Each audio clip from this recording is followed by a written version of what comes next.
Part 4.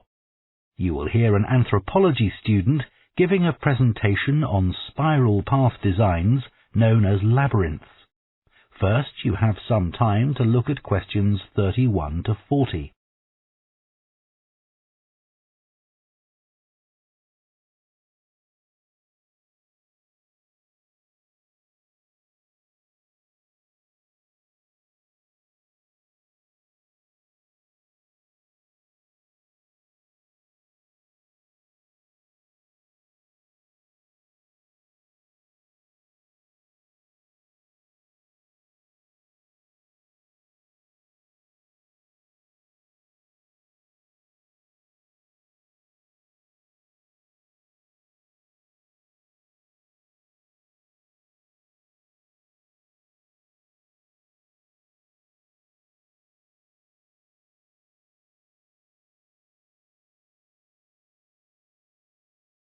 Now listen carefully and answer questions 31 to 40. Labyrinths have existed for well over 4,000 years. Labyrinths and labyrinthine symbols have been found in regions as diverse as modern-day Turkey, Ireland, Greece, and India.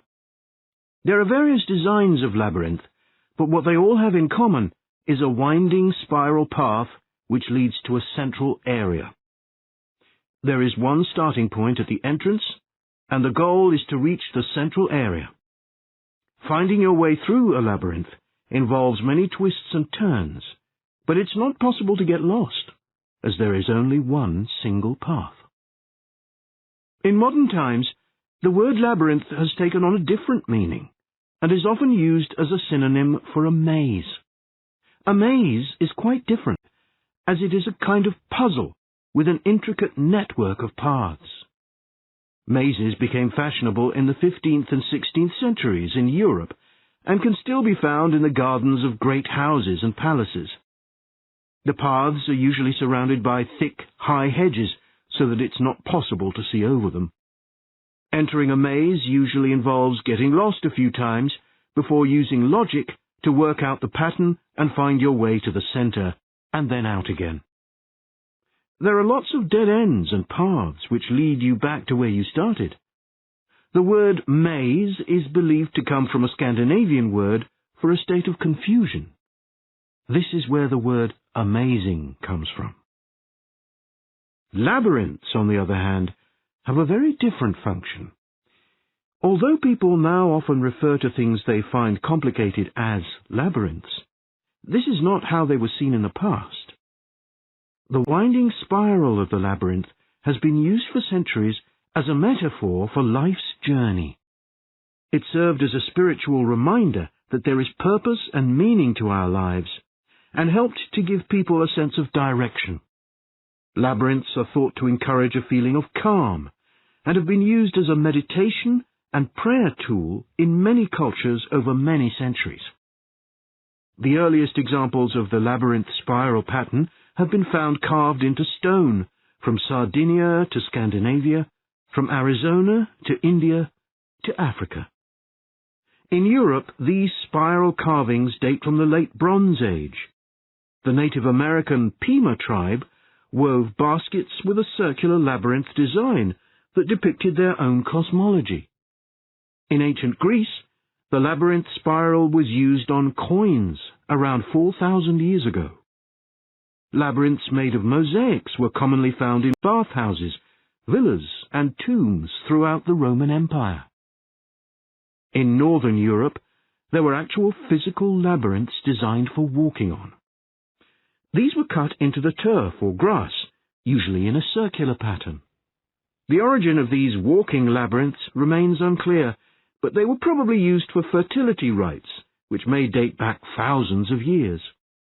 11 examples of turf labyrinths survive today, including the largest one at Saffron Walden, England, which used to have a large tree in the middle of it.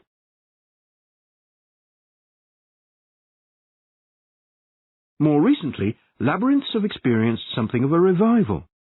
Some believe that walking a labyrinth promotes healing and mindfulness, and there are those who believe in its emotional and physical benefits, which includes slower breathing and a restored sense of balance and perspective.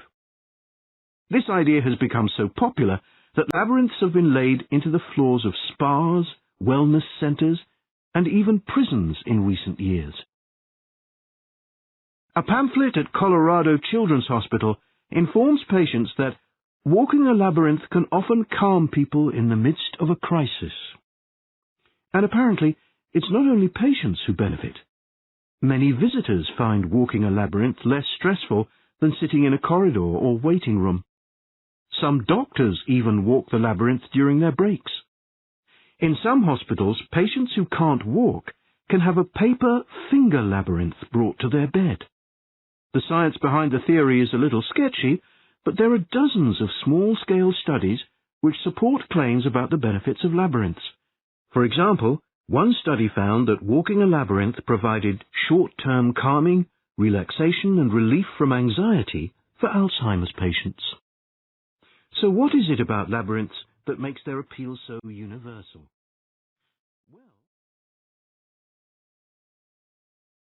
That is the end of Part 4. You now have 1 minute to check your answers to Part 4.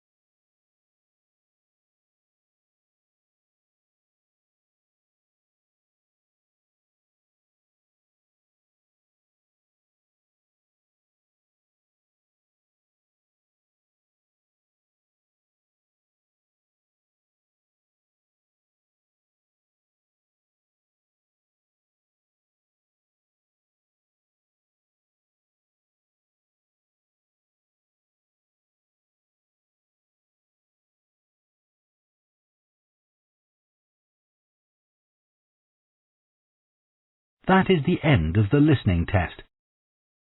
In the IELTS test, you would now have 10 minutes to transfer your answers to the answer sheet.